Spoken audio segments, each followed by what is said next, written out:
زمانہ تھا ایک درخت کو لوگ پوجنے لگے تو وہاں ایک صوفی تھا، عبادت گزار تھا، شب زندہ دار تھا. اسے پتا چلا کہ لوگ درخت کو پوج رہے ہیں تو اس کے دل میں بڑی غیرت جاگی. توحید کی غیرت ہوتی ہے، وہ جاگی اور وہ کھڑا ہوا. اس درخت کو کاٹ دوں گا جس کو لوگ اللہ کا شریک سمجھ رہے ہیں اور پوج رہے ہیں. ہاتھ میں کلہاڑا پکڑا اور اس درخت کو کاٹنے کے لیے نکلا. راستے کے اندر شیطان کھڑا تھا. اس نے کہا میں تو نہیں جانے دوں گا، اور شیطان نے راستہ روکا. اس نے پٹک کے شیطان کو زمین پہ مارا اور اس کی چھاتی پہ بیٹھ گیا.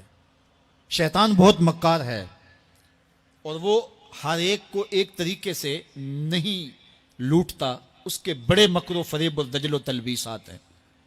اس نے دوسرا طریقہ اختیار کیا. اس نے کہا جناب آپ عبادت گزار ہیں، تہجد گزار ہیں، شب زندہ دار ہیں، آپ درخت کو کاٹیں گے لوگ آپ کے مخالف ہو جائیں گے، پھر آپ کو ان کے مقابل کھڑا ہونا پڑے گا اور سویرے شام لڑائی ہی لڑائی، آپ کی عبادتوں کے وقت میں خلل آئے گا.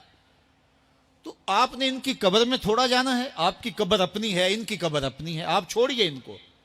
اور ساتھ ہی کہا کہ جب آپ مصلی اٹھایا کریں گے تو نیچے سے ایک درہم مل جایا کرے گا آپ کو، تو آپ اس سے اپنے کھانے پینے کا انتظام کر لیا کریں گے اور آپ فارغ البال بھی ہو جائیں گے. اس طرح باتوں میں لگایا اور وہ زاہد صاحب واپس آ گئے.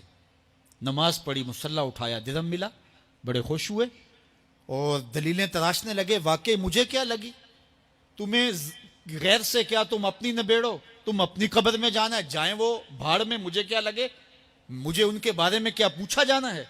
نمازیں پڑھتا ہے، ہر نماز کے بعد مصلی اٹھاتا ہے تو ایک درہم ملتا ہے. کافی دن گزر گیا، دل بھی آہستہ آہستہ مردہ ہو گیا. ایک دن مصلی اٹھایا تو کوئی درہم نہیں نکلا. پھر دوبارہ کلہاڑا اٹھایا، اٹھا، راستے میں پھر شیطان کھڑا تھا. کہا کدھر جا رہے ہو؟ کہا درخت کو کاٹنے جا رہا ہوں. شیطان نے کہا میں تو نہیں جانے دوں گا. اس کو تجربہ تھا کہ میں اس کو پٹک کے زمین پہ مارا تھا، یہ میرے سے طاقتور تو ہے ہی نہیں. اس نے پھر گریبان سے پکڑ لیا. شیطان نے پٹک کے زمین پہ مارا اور چھاتی پہ بیٹھ گیا. وہ زاہد صاحب پریشان ہو گئے، شیطان کو کہنے لگے کہ یہ کیسے ہوا، میرا تو تجربہ ماضی کا یہ تھا کہ میں طاقتور ہوں، تم کمزور ہو، لیکن اب تم نے پٹک کے مجھے زمین پہ مارا. تو کہا صاحب اس دن تم اللہ کی رضا کے لیے جا رہے تھے، آج تم درہم کے لیے جا رہے ہو. تو جب عمل میں خلوص نہیں رہتا تو پھر عمل نہیں رہتا، عمل میں قوت نہیں رہتی، پھر سجدے بے روح ہو جاتے ہیں، نمازیں بے ذوق ہو جاتی ہیں، صفیں کج دل پریشاں، سجدے بے ذوق کہ وہ جذبے اندروں باقی نہیں. نماز، روزہ، حج، زکوٰۃ سب کچھ ہے باقی مگر تو باقی نہیں. پھر سب کچھ چلتا رہتا ہے لیکن رسم ہوتی ہے. لا یبقى من الاسلام الا اسمہ ولا یبقى من القرآن الا رسمہ. پھر قرآن پڑھا جاتا ہے، رسم ہوتا ہے. قرآن دل کو پھر نہیں بدلتا، اس لیے کہ رسم ادا ہو رہی ہوتی ہے.